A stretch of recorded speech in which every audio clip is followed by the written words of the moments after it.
ورځ موږ پښتون راغلی و ما ټول مولوي صاحب ته در مخه څه موږ درپسې یو څه ملا در د مخه سي عامې به دی په پسې کېږي لکه د دو مزدور نو خوی کمزوري په موږ کې ده کمزوري نن په ما کې ده زنده‌باد موږ ورته وایو که نه راکړي د ملا یعقوب سره مجلس وکړه دی به هلته ور واړو بیا پر اټک جنډې درولې که موږ هلته ور واړو حاجت الله صاحب دا یوه خبره وکړه چې دلته یا د جذباتو سره یا په چکچکو باندې خو موږ نن و دا مشران ته وایو پر دغه سټیج باندې ناست دي زه یو ادنا طالب یم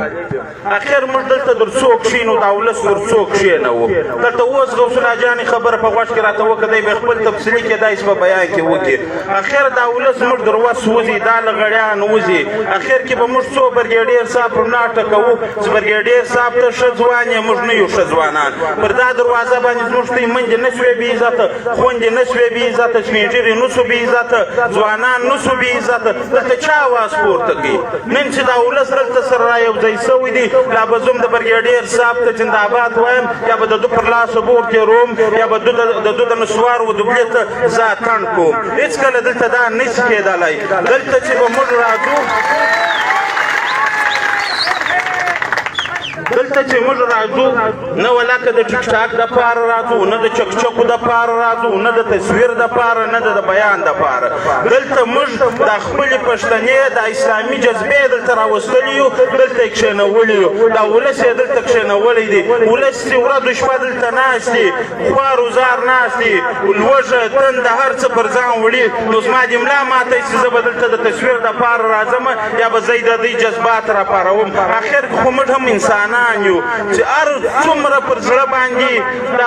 د امن نوم کښېږدو اخر زموږ د لاس ولاسې څه ووځي هره ورځ د هغه بیانونه یې ورته کوي موږ پر امن یو موږ پر امن یو اخر کې دا وله واورئ چې دا د امن توب دغه و چې یوه میاشته څلوېښت شپې دلته موږ ناست یو هېڅوک په موږ سر نه خلاصوي نه دا وایي نه اسلام آباد سر خلاصوي نه کیله خلاصوي نه ډیسي خلاصوي او پر دا سربیره دلته موږ ناست یو دا پرون یو مولوي صاحب زما ورته وویل چې په نادره کې دا کوم افسران ناست دي د انسان سره د سړي سره زنانو ورسره دی د مور د خور د مینې ښکنځل ورته کوي نو موږ د دا مجلس په توسط ډیسي ته ما هم میسج وکړي پرون نو موږ دا ورته وایو چې خدای مه کړئ دی شلم بیا جوړ سي که مې هره غاړه واړوله چې هر څو کمیټۍ بیا دا ووایي چې دا زموږ سره تعلق نه لري په ولا که بله کم هم زه کمیټۍ راستولی یم هغه یو متل دی اسان یې نالول چنګوښ هم پښې پورته کړي اوس موږ د دا غټ بې ننګه سره په جنګ اخته یو وابډا والا هم مستۍ راباندې کوي او نادرا والا یې هم کوي دا زموږ د امن د ناموسه دی اوس پر موږ مستۍ کوي ستۍ د واکه خو نو یې دونه بې غیرته نو نه یو نو زه کمیټۍ ته دا وایم چې پر نادرا هم نظر وکړي ملګري ور واستوي دا وابډا والا سره یې هم ور واستوي د هغه علاقې خلک دا بیا بد خوند کوي چې هلته موږ دوی د ګریوانو سره نیولي دوی باره زموږ څه انکار کوي موږ وایي دی راواستو ته موږ نه یو راستولی او بله خبره په دې کوم مولوي صلاح الدین ایوبي صاحب ناست دی خاص شخصا ودو ته وایم چې مولوي صاحب ستا لاس اوږده د اسلام آباد ته پورې تګ و راتګ نن د ننه بعد چې دغه مجلس وکړې چې ولاړ شي اخري د پښتانه فیصله وکړه د مولانا صاحب سره کښېنه سراج الحق صاحب راوغواړه محمود خان راوغواړه اسفندیار ولي راوغواړه د پښتانه بېټکه مشران دې راوغواړه اخري فیصله یې وکړي څه نن دا پرلت خاتون پاسپورټ خو د دوی پلار ولاکه په موږ ومني خدای مه کړی چې بیا زموږ زنان یا ځوانان دلته ویشتل کېږي یا بې عزته کېږي پر دروازه باندې یا نورې ستړي جوړېږي چې بیا پر لتونه کښېنو انشاءالله نن ولس ویښ دی په یوه اواز به هر وخت دلته ولس ناست دی خو موږ مولوي صاحب ته وایو په خاص توګه ته وایو چې اخر وګرځو چې اخري د پښتانه فیصله وکړه که د افغانستان سره مجلس کوي که د پاکستان د مشرانو سره کوي که دلته موږ ته د عزت ژوند راکوي نوش جان زنده‌باد موږ ورته وایو که نه راکوي د ملا یعقوب سره مجلس وکړه دی به هلته ور واړو که بیا پر اټک جنډې درولې که موږ هلته ور واړو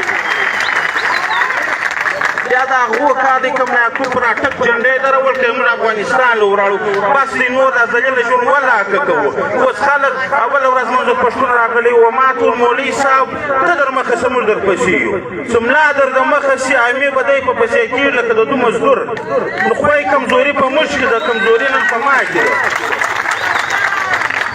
نو ان شاء الله دا به تی ژر وویني و ادارو ته موږ دا وایو چې سره خولۍ و سپینه خولۍ و توره لنګوټه دا به هم دی وختي وویني چې هغه به سره یوي بیا به ستاسې لاس ته کړي چې صرف لږ اخلاص غواړي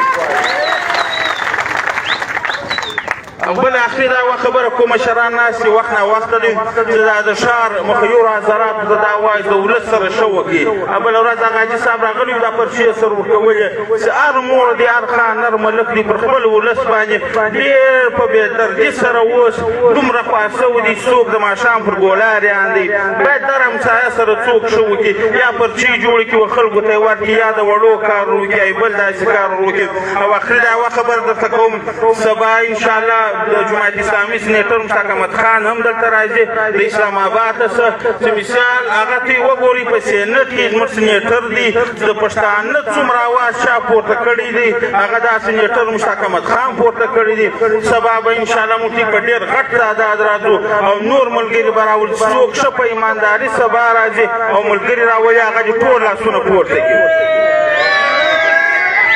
او نور مجلس به دا مشرانو ته کوي که څه زیاته خبره سوي بخښه غواړو واخر دعوانا